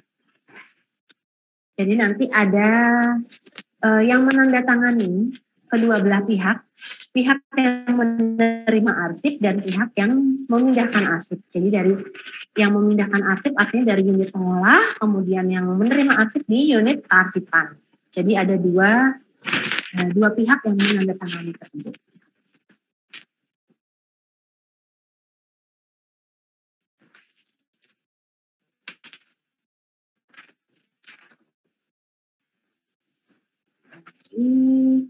Kita kembali ke instrumen. Bapak Ibu di sini perlu diperhatikan juga pada kolom berwarna kuning. Jika unit pengolah tidak melaksanakan pemindahan arsip inaktif ke unit aktif, ada kolom di samping ini dan seluruh pertanyaan di bawah ini dan dinyatakan tidak atau belum. Jadi ketika ditanya apakah unit pengolah sudah melaksanakan pemindahan atau belum, misalnya belum berarti langsung checklist saja. Nilai standarnya tetap 100 tapi skornya adalah 0. Jika sudah, Bapak Ibu perlu tanyakan kegiatan pemindahan arsip aktifnya, pemindahan arsip inaktifnya ke unit kearsipan. Apakah secara rutin atau tidak secara rutin? Ketika secara rutin itu dalam kurun waktu 5 tahun terakhir ya Bapak Ibu, berarti di sejak kalau dilakukan di 2023 berarti 22, 21, 20, 19, 18 ya Bapak Ibu ya. Sejak 2018, apakah sudah melakukan pemindahan arsip inaktif sebanyak 2 kali ke unit kearsipan? Nah, ketika sudah, berarti Bapak Ibu checklist di sini. Nah, nanti nilainya 100. Ketika tidak rutin dalam waktu 5 tahun terakhir, hanya 1 kali saja, misal di tahun 2022 saja melakukan pemindahan, artinya tidak secara rutin. Berarti nilainya secara otomatis akan keluar sebesar 50. Bapak Ibu. Jadi kalau rutin nilainya 100, tidak rutin adalah 50. Selanjutnya, pemindahan arsip inaktif dilaksanakan melalui kegiatan penyeleksian arsip inaktif, pembuatan daftar arsip inaktif yang dipindahkan, penataan arsip inaktif yang dipindahkan. Penyeleksian arsip ini tentunya dengan menggunakan jadwal retensi arsip. Berarti sudah memasuki retensi inaktif, artinya sudah bisa dipindahkan ke unit kearsipan. Kemudian pemindahan tersebut juga harus disusun daftar arsip inaktif yang dipindahkan, Bapak Ibu. Tadi di pemeliharaan itu kan unit pengolah harus menyusun daftar berkas dan isi berkas, Bapak Ibu, daftar arsip yang meliputi berkas dan isi berkas. Nah, ini juga berkaitan di kegiatan penyusunan. Jadi ketika di depan sudah menyusun, nanti kegiatan penyusutan atau pemindahan arsip inaktif ini sudah ada daftar arsipnya. Jadi tinggal diganti judul mana yang menjadi inaktif, ya Bapak Ibu. Jadi nanti daftar arsip inaktif yang dipindahkan. Kemudian penataan arsip inaktif yang dipindahkan. Artinya ketika melakukan pemindahan arsip inaktif yang dipindahkan, sudah menggunakan box arsip yang sesuai. Jadi arsip yang tadinya di dalam folder diambil kemudian dipindahkan ke dalam box arsip. Bapak Ibu ya, kemudian di dalam box arsip tersebut sudah disusun dan dirapikan sesuai dengan daftar arsip inaktifnya. Jadi tidak lagi menggunakan box-box yang besar yang tidak sesuai dengan fungsinya. Misalnya ada box rokok seperti itu ya Bapak Ibu. Jadi tidak dengan karungan juga. Jadi memang harus rapi, sudah ditata di dalam box arsip, kemudian ada daftar arsip inaktif yang dipindahkannya. Selanjutnya, pemindahan arsip inaktif dilaksanakan setelah melewati retensi arsip aktif. Nah, berarti ini harus sesuai dengan jadwal retensi. Bapak Ibu harus melakukan uji petik juga di dalam daftar tersebut. Karena arsip tadi sudah dipindahkan, berarti Bapak Ibu tim pengawas yang dilihat adalah daftar arsip yang dipindahkan saja.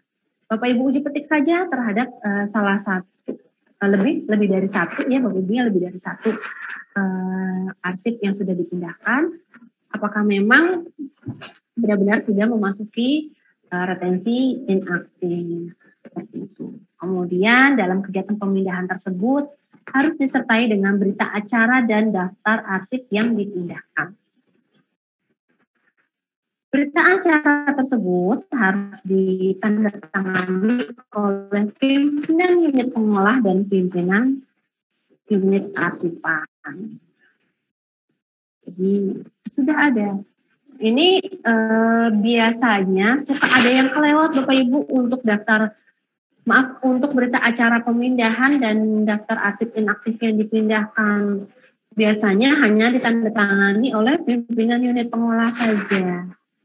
Ataupun sebaliknya hanya ditandatangani oleh pimpinan unit kearsipan saja. Jadi ini harus lengkap ditandatangani oleh pimpinan UP dan pimpinan UK. Jadi ketika unit pengolah memindahkan arsipnya, artinya sudah tanggung jawabnya sudah dipindahkan ke unit kearsipan. Jadi unit kearsipan sudah menandatangani berita acara dan daftar arsip tersebut, ya Bapak Ibu.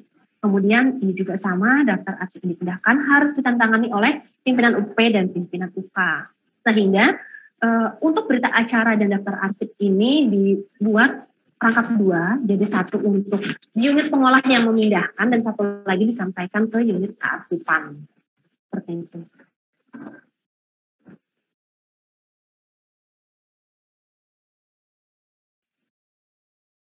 Kemudian dalam daftar arsip yang dipindahkan sebagai lampiran berita acara, ini harus memuat daftar berkas dan isi berkas. Untuk pemuatan materinya ini sama, meliputi mulai dari unit pengolah, kemudian nomor berkas, kode klasifikasi, uraian informasi arsip, kurun waktu, jumlah, dan keterangan. Kemudian daftar isi berkas juga sama, Bapak Ibu, mulai dari nomor berkas, kemudian nomor item arsip, kode klasifikasi arsip, uraian informasi arsip, tanggal dan jumlah dan keterangan. Ini juga sama, Bapak Ibu harus diperhatikan juga yang ada di kolom warna kuning. Ketika nanti mendapatkan nilai 100, Artinya kolom kecil di bawah ini harus terisi semuanya. Seperti itu. Kemudian, kegiatan pemindahan arsip inaktif oleh unit pengolah dilaksanakan sesuai dengan ketentuan peraturan perundang-undangan kearsipan. Itu Bapak Ibu perlu lihat juga di sini ada catatan, jika pemerintah daerah belum menetapkan JRA di lingkungannya terhadap jenis arsip yang dipindahkan, maka seluruh pertanyaan pada poin 9.1 dan 9.2 di bawah ini harus dinyatakan tidak. Jadi saya rasa pastinya sudah ada ya Bapak Ibu nanti jenis arsip yang tertuang di dalam JRA. Jika sudah, Bapak Ibu perlu memperhatikan di poin 9.1 yaitu pemindahan arsip yang memiliki retensi di bawah 10 tahun dilakukan dari unit pengolah ke unit kearsipan. Ini yang dilakukan dari UP ya Bapak Ibu ya. Retensi inaktifnya di bawah 10 tahun. Nanti Bapak Ibu bisa lihat di jadwal retensi arsip. Nanti totalnya adalah 10 tahun, itu dari UP ke UK. Di lingkungan perangkat daerah tersebut, Dinas A misalnya. Untuk poin 9.2 ini adalah pemindahan arsip inaktif yang memiliki retensi sekurang-kurangnya 10 tahun dilakukan dari organisasi perangkat daerah, dari OPD tersebut, atau dari Dinas A tersebut, ke lembaga kearsipan selaku unit kearsipan 1 pada pemerintah daerah. Karena lembaga kearsipan daerah ini adalah sebagai unit kearsipan 1 di pemerintah daerah. Jadi ketika arsip inaktif yang retensinya sekurang-kurangnya 10 tahun berdasarkan JRA, maka dari UK 2 ya, kalau di dinas OPD-OPD itu disebutnya adalah UK 2, berarti dari UK 2 ke UK 1. Yaitu dari dinas ke lembaga kearsipan daerah, atau dinas perpustakaan dan kearsipan, ataupun dinas kearsipan. Untuk kegiatan penyusutan, penilaiannya di sini nilai standarnya adalah 1.400 ya Bapak Ibu. Dan semuanya menjadi pembagi. Jadi nilainya 1.400. Selanjutnya kita beralih kepada sumber daya manusia kearsipan, yaitu pada aspek sumber daya kearsipan. Pada aspek sumber daya kearsipan yaitu sumber daya manusia kearsipan.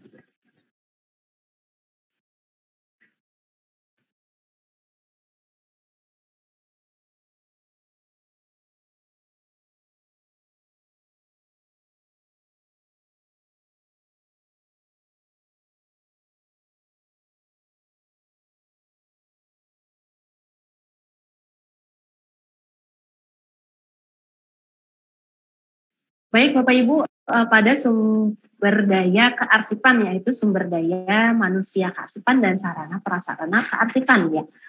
Untuk yang pertama sumber daya manusia kearsipan. Nah, di sini semoga terlihat ya, agak kecil memang tulisannya Bapak Ibu. Yang dilakukan penilaian adalah SDM Arsiparis dan SDM Pengelola Arsip. Yang pertama, SDM Arsiparis, Bapak Ibu, jabatan fungsional Arsiparis. Bukti dukung apa saja yang diperlukan untuk menilai ketersediaan Arsiparis di setiap unit pengolah. Yang pertama yaitu database Arsiparis pada unit pengolah. Jadi kalau bisa nanti di unit kearsipan dinas tersebut memang sudah memiliki database berapa banyak Arsiparis yang ada di lingkungan tersebut. Jadi nanti setiap unit pengolah diberikan saja rekapnya dan mereka memiliki database tersebut. Ataupun bisa berkoordinasi dengan unit kearsipannya. Jadi ketika tim pengawas turun ke unit pengolah dan meminta database ini, unit pengolah bisa berkoordinasi dengan unit kearsipannya ya untuk melihat berapa banyak Arsiparis tersebut. Kemudian SK pengangkatan Arsiparis, nah ini juga perlu dilihat ya Bapak Ibu, jangan hanya diwawancara saja. Jadi ada berapa Arsiparis? Misal ada 2, oh ya ketika ada 2, mana buktinya? SK pengangkatan Arsiparisnya mana? Seperti itu ya. Kemudian Arsiparis di sini juga harus mengikuti sertifikat ujian kompetensi. Jadi yang uji kompetensi ini yang dilakukan di Arsip Nasional.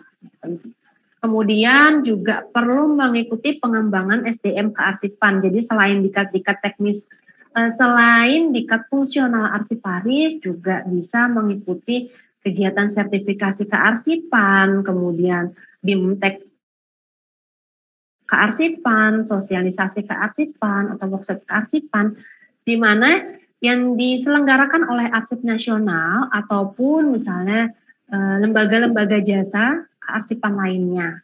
Namun nanti bisa disertakan bukti dukungnya yaitu sertifikat dalam rangka pengembangan SDM kearsipannya. Kemudian selain Arsiparis yaitu SDM kedua adalah pengelola arsip. Ini juga sama database pengelola arsip pada unit pengolah. Ada berapa banyak pengelola arsip? Pengelola arsip ini bisa ASN ataupun tidak ya Bapak Ibu ya. Nah untuk pengelola arsip ini biasanya ditunjuk menggunakan SK atau surat keputusan. Ya. Kalau tidak ada SK misalnya hanya diperintahkan menggunakan surat perintah, itu juga tidak apa-apa. Yang terpenting ada surat penunjukan dia sebagai pengelola arsip sehingga tugas dan fungsi sebagai pengelola arsip bisa dijalankan oleh pengelola arsipnya. Jadi apapun yang dikerjakan oleh tugas-tugasnya. Kemudian STTPL teknis kearsipan bagi pengelola arsip. Jadi tidak hanya Arsiparis yang memiliki pengembangan kearsipan, pengelola arsip pun juga perlu mengikuti kegiatan Diklat teknis kearsipan bagi pengelola arsip, Bapak Ibu, sehingga diperlukan buktinya adalah STTPL. Kemudian pengelola arsip ini juga ikut dalam kegiatan pengembangan SDM kearsipan, mulai dari selain Diklat kearsipan ya Bapak Ibu ya bisa BIMTEK, sosialisasi, workshop dan lain sebagainya. Dengan dibuktikan sertifikat. Kemudian kita beralih ke instrumennya ya Bapak Ibu. Nah ini Bapak Ibu tadi semoga masih ingat ketentuan untuk di unit pengolah ketika sumber daya manusia ya Bapak Ibu, saya ulang kembali bahwa di unit pengolah ini jika tidak ada arsiparis maka nilai standarnya diubah saja menjadi 0. Diubah secara manual Bapak Ibu. Nah, sebagai contoh seperti ini. Jadi diubah saja menjadi 0, artinya tidak menjadi nilai lagi karena memang arsiparisnya tidak ada di unit pengolah tersebut. Hanya ada di unit kearsipan misalnya ya. Karena memang keterbatasan dari jumlah arsiparis yang ada di lingkungan Bapak Ibu.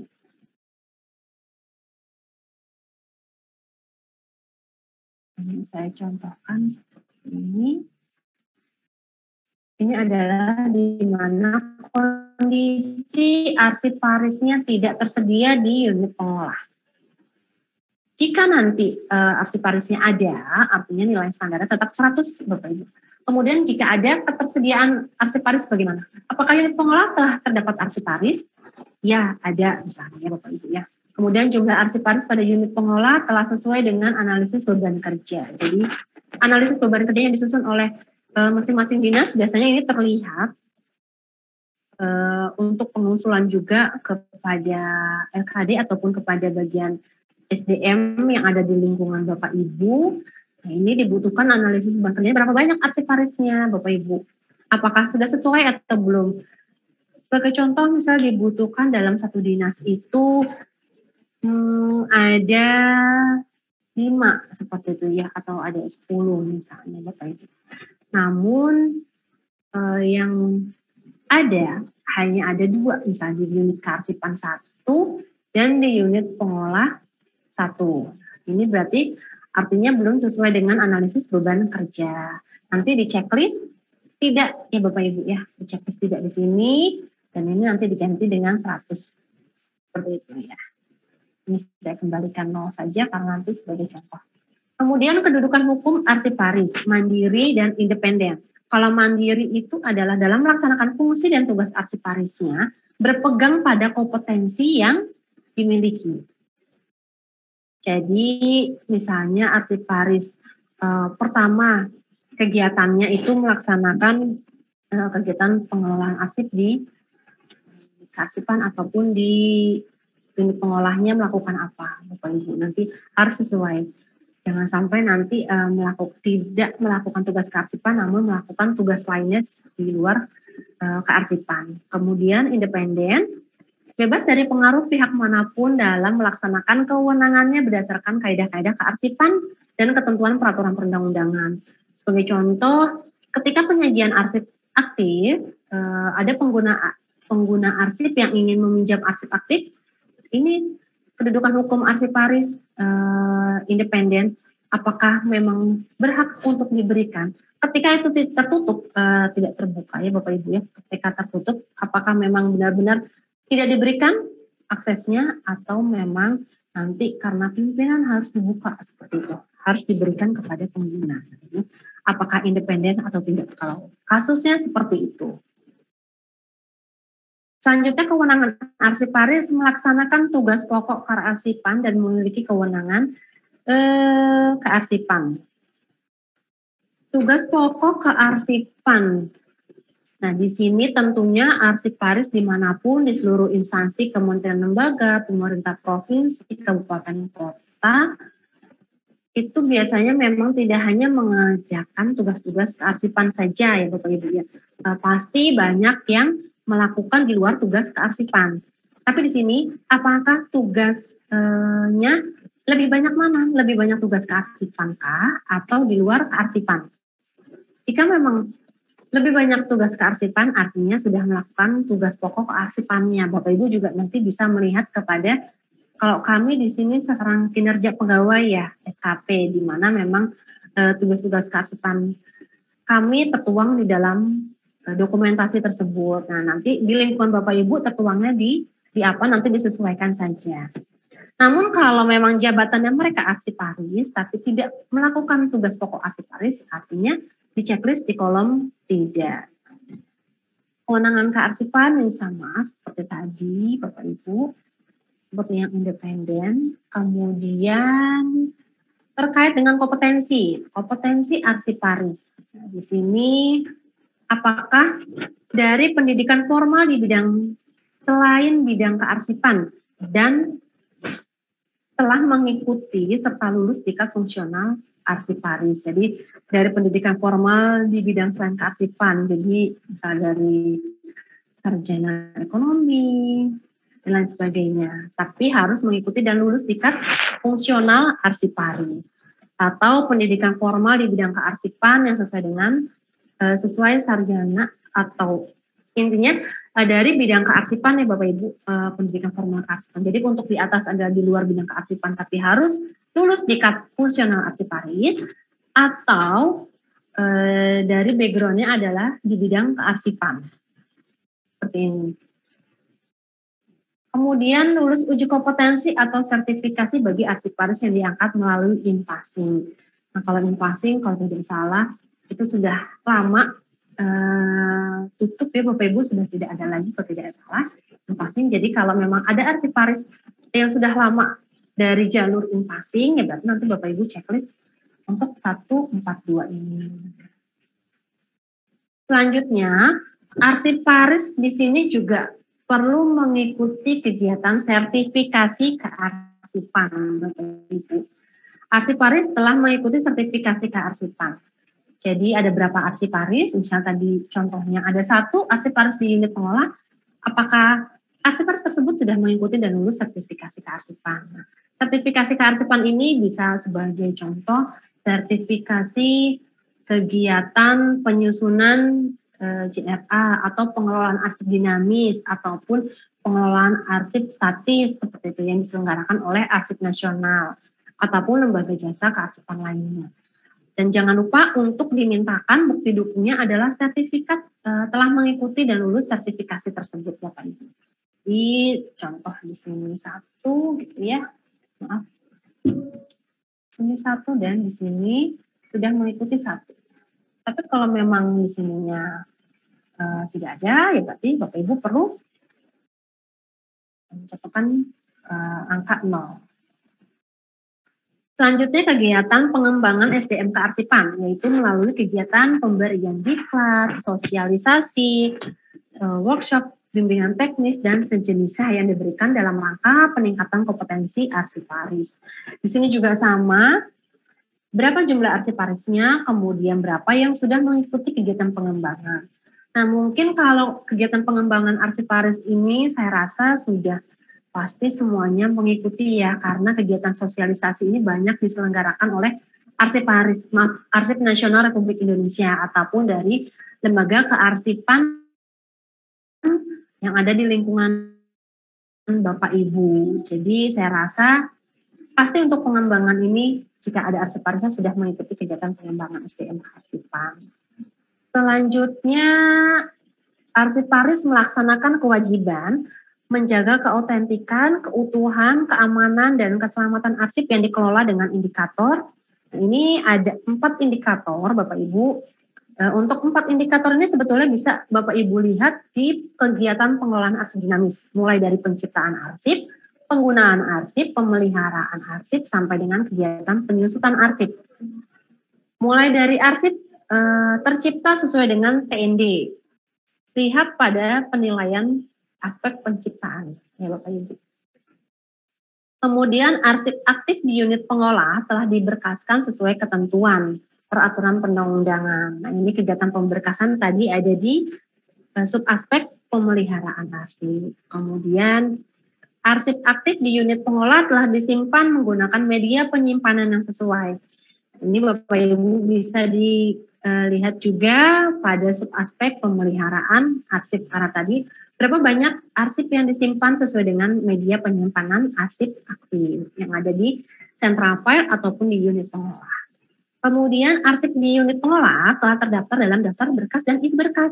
Ini juga terdapat di kegiatan pemeliharaan arsip. Jadi ketika sudah menyusun daftar arsip, ya artinya poin 174 ini bisa dikatakan ya atau dinilai ya. Tapi kalau jika belum ada daftar arsip aktifnya ya berarti kolomnya dinyatakan tidak. Ya Bapak Ibu. Selanjutnya, nah ini sekarang adalah pengelola arsip. Hampir sama penilaiannya dengan di arsiparis Bapak Ibu. Pengelola arsip mulai dari apakah unit pengolah memiliki pengelola arsip? Itu pengelola arsip adalah pegawai negeri atau pegawai lainnya yang menduduki jabatan yang fungsi, tugas, dan tanggung jawabnya melaksanakan kegiatan kearsipan. Tentunya tadi harus ada SK penetapan sebagai pengelola arsip ataupun surat perintah yang menunjuk pegawai tersebut adalah sebagai pengelola arsip. Kemudian persyaratan kompetensi pengelola arsip di sini jumlahnya ada berapa? Kemudian yang sudah mengikuti diklat teknis kearsipan. Nah, diklat teknis kearsipan bagi pengelola arsip ini memang bisa yang diselenggarakan oleh Arsip Nasional ataupun di bagian SDM di lingkungan kabupaten kota Bapak Ibu. Itu juga bisa sebagai penilaian. Selain mengikuti diklat teknis kearsipan, pengelola arsip juga perlu mengikuti pengembangan SDM kearsipan. Ya Bapak Ibu ya, pengembangan SDM kearsipan di sini juga berapa banyak yang sudah mengikuti pengembangan SDM kearsipan. Pengembangannya yaitu non-diklat teknis, sama seperti di penilaian arsiparis mulai dari kegiatan BIMTEK, sosialisasi workshop, dan lain sebagainya. Nah, untuk nilai standar di sumber daya manusia kearsipan, Bapak Ibu, akan beda-beda nilai standarnya. Di sini ada 300 karena contohnya arsiparisnya tidak tersedia ya untuk di unit pengolah tersebut. Jadi hanya ada 300 saja nilai standarnya. Ketika dua-duanya ada nanti akan berbeda. Jadi setiap unit pengolah nanti akan berbeda-beda untuk perhatikan juga ada data SDM kearsipan. Ini memang tidak ada penilaian, namun hanya sebagai informasi tambahan saja yang ada di unit pengolah tersebut. Arsiparisnya ini jenjangnya arsiparis apa Bapak Ibu? Misalnya tadi ada 1 arsiparis terampil atau pertama, muda, madya, atau utama yang ada di unit pengolah tersebut. Kemudian pendidikan dari arsiparis tersebut apa Bapak Ibu, S2 kah, S1 dari kearsipan atau S1 selain kearsipan, D3 kearsipan ataupun dari rekrutmen in passing tingkat penciptaan pendidikan, misalnya dari arsiparis ahli pertama rekrutmennya yaitu dari tingkat penciptaan. Kemudian pengelola arsip pun juga sama, ini harus diisi informasinya, jumlah pengelolanya berapa, kemudian pendidikannya apa, dan ada jumlah berapa. Untuk 2.1 ini jumlah pengelola arsip PNS, sedangkan 2.3 pengelola arsip selain PNS ya Bapak Ibu atau selain ASN. Ini sebagai informasi saja yang ada di unit pengolah tersebut. Selanjutnya ini adalah yang terakhir Bapak Ibu, sub aspek yang terakhir di sumber daya kearsipan, yaitu prasarana dan sarana kearsipan. Sumber daya kearsipan di unit pengolah atau yang namanya ada di Central File. Bukti dukung yang Bapak Ibu bisa lihat adalah kelengkapannya mulai dari folder, kemudian guide, tabel, saranduk silang sampai dengan filing kabinet. Nah ini gambarnya Bapak Ibu bisa lihat contoh yang ada di sini. Ini adalah arsip aktif ya Bapak Ibu yang ada di masing-masing unit pengolah atau di central file. Untuk yang paling depan ini adalah guide primer untuk menunjukkan fungsinya ya Bapak Ibu ya. Kemudian ada guide sekunder, guide tersier. Jadi ada primer, sekunder, dan tersier. Kemudian di belakangnya yang panjang ini adalah folder-folder yang mengidentifikasi masalah-masalah yang ada di unit pengolah tersebut. Kemudian di dalam folder tersebut harus ada disimpan berkas-berkasnya Bapak Ibu. Jadi berkas ini disimpan di filing cabinet. Kemudian juga harus menyiapkan indikator. Mulai dari seperti ini Bapak Ibu, contohnya nanti bisa dilihat. Jadi harus disiapkan di masing-masing unit pengolah. Berikut terkait dengan penilaian folder yang ada di unit pengolah, Bapak Ibu. Di sini ada spesifikasi, kemudian bukti dan ukuran sampai dengan penggunaan folder itu sendiri. Spesifikasi folder yaitu bahan terbuat dari lembar kertas manila karton. Jadi memang folder ini khusus untuk menyimpan arsip ya Bapak Ibu ya. Kemudian keadaan lembaran rata, tidak kaku, tidak berlubang, dan tidak kusut. Artinya folder tersebut rapi sehingga bisa digunakan untuk menyimpan arsip. Kemudian bentuknya, bentuk folder seperti map dengan tab atau bagian menonjol di sebelah kanan atas yang berfungsi sebagai tempat untuk menuliskan kode atau indeks. Kemudian ukuran folder sesuai dengan ketentuan seperti yang ada di contoh gambar tadi Bapak Ibu. Penggunaan. Satu folder digunakan untuk satu subjek atau satu berkas dengan maksimal 150 lembar. Kenapa maksimal 150 lembar? Karena memang kalau lebih dari 150 lembar, dikhawatirkan nanti foldernya tersebut rusak atau pecah begitu ya Bapak Ibu, sehingga nanti arsip-arsip yang ada di dalamnya itu tercecer sehingga tidak memberkas lagi. Jadi khawatir ada yang hilang informasinya. Jika memang nanti berkasnya itu banyak, bisa dibuatkan 2 folder dengan masalah yang sama. Kemudian folder diletakkan pada posisi di belakang guide atau skat dalam laci filing cabinet. Jadi urutannya guide terlebih dahulu, kemudian baru disusun folder yang ada di filing cabinet. Bagaimana kalau kondisinya folder tersebut hanya diganti dengan map seperti biasa, seperti map-map surat yang agak tipis begitu ya Bapak Ibu ya. Nah itu bagaimana? Karena kalau map yang seperti itu apakah bisa menampung berkas sebanyak maksimal 150 lembar ataupun tidak sebanyak 150 lembar, 50 lembar saja, apakah kuat untuk menampung berkas tersebut? Jadi jika kondisinya seperti itu mungkin spesifikasinya ini tidak sesuai begitu ya Bapak Ibu. Jadi disesuaikan dengan pernyataan yang ada di sini. Kemudian guide, spesifikasinya bahan guide arsip terbuat dari kertas karton MM, kemudian lebih tebal dari bahan folder sehingga tidak mudah melengkung dan terlipat. Nah, ini memang bahannya lebih keras dari folder ya Bapak Ibu ya. Semoga Bapak Ibu sudah pernah melihat guide, kemudian dan sudah ada di lingkungan Bapak Ibu. Dan keadaan lembaran rata, kaku, tidak berlubang dan tidak kusut pun juga sama, harus rapi guide-nya. Klasifikasinya guide primer, sekunder, dan tersier. Ini harus terpenuhi seluruhnya. Bentuk dan ukurannya ini berbentuk segi 4 panjang dan memiliki tab. Sama seperti folder ya Bapak Ibu, memang lebih sedikit keras saja. Kemudian tab tersebut terdiri dari tab primer, sekunder, dan tersier. Menyesuaikan guide-guide yang sesuai klasifikasinya. Kemudian letak tab primer, tab sekunder, dan tab tersier pada masing-masing guide tidak saling menutup. Jadi seperti yang tadi dicontohkan, bersebelahan atau bersampingan. Kemudian penggunaan diletakkan di antara kelompok berkas yang satu dengan kelompok berkas yang lainnya di dalam laci filing kabinet. Dan tab pada guide digunakan untuk mencantumkan kode klasifikasi indeks dan masalah arsip.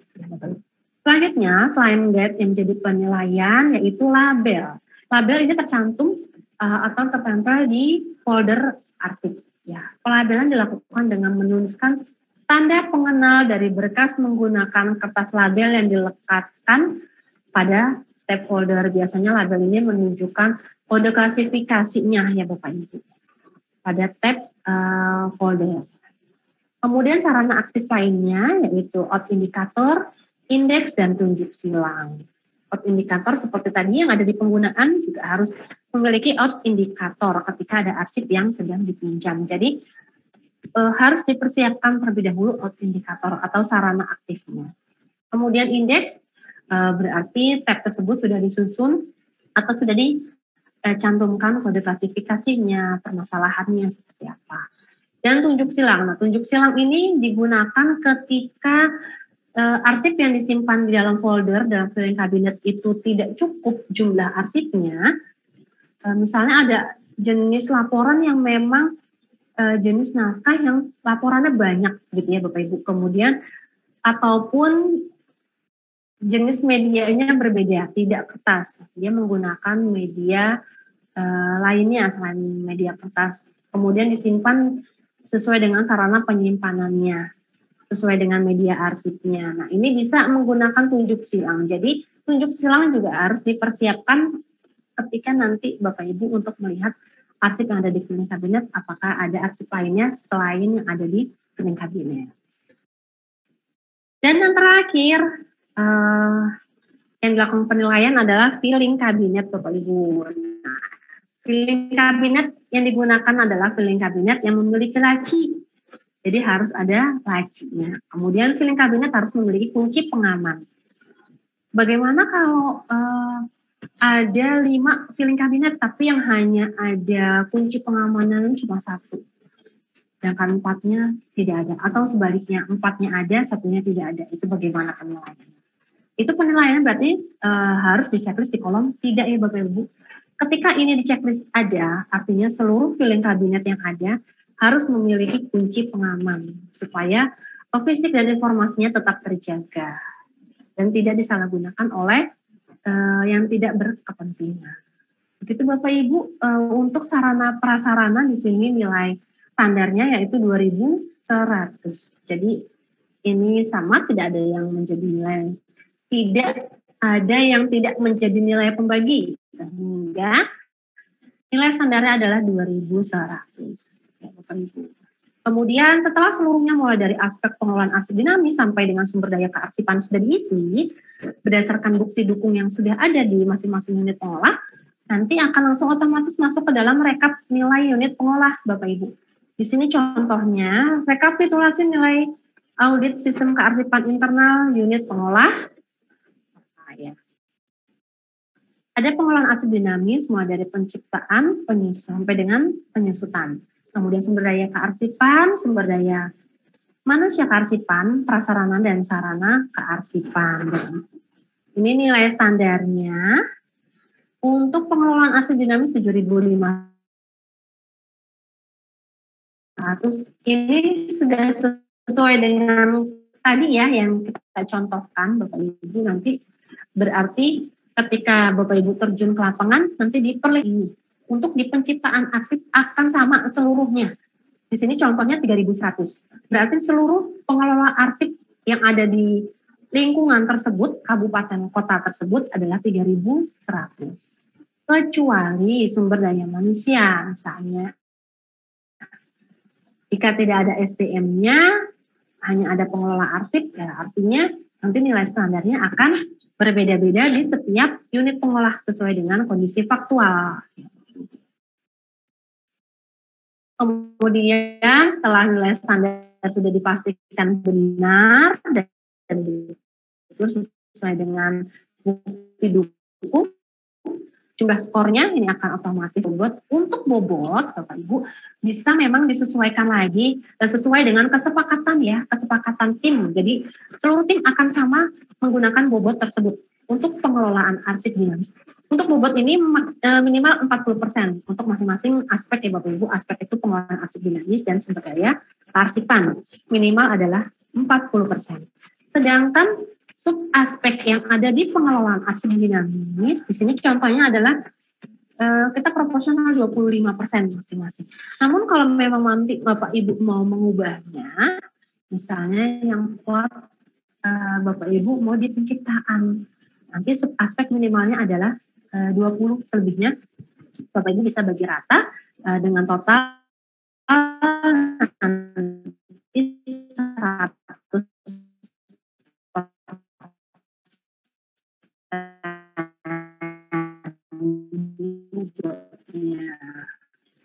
Begitupun yang ada di sumber daya kearsipan. Kalau sumber daya kearsipan itu minimal adalah 40%, misalnya 40-60 sebagai contoh. Kalau dipastikan lagi tidak ada yang berbeda-beda, setiap tim harus seragam untuk memberikan bobot penilaian. Setelah bobotnya sudah ditentukan masing-masing dengan kesepakatan, akan muncul nilai akhir, yaitu di sini contohnya nilai pada unit pengolah A adalah 8. 8 itu berarti masuk kategori apa? Kategori sangat kurang atau D. Kurang dari 0 sampai dengan 30. Itu Bapak Ibu, nanti sesuai dengan hasil yang diperoleh. Demikian Bapak Ibu untuk form ASCII unit pengolah.